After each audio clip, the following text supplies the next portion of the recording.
everyone, and welcome. I'm so glad that you're joining me today. Today we're going to put together what is called a dog easel card. It is so cute. I got this free download from Simply Crafts, I think it was called, and let's go make it. This way you can see it all go anyways. Okay, so let's go check the height or the measurements. 5.5 wide, 5.5 wide. Dog, 5.03. You see, this is where either they mix that up, because when you click on this one, it's the opposite.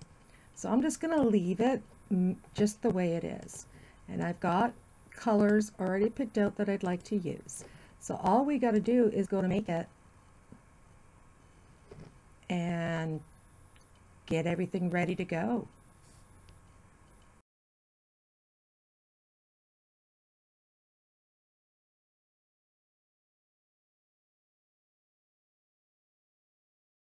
Okay, so while my system hooks up, these are my papers. And what I'm going to show you is this one. This is mulberry. Okay, isn't that cool? I'm going to use that for the dog. I don't know how this is going to work. I've never cut it on the machine.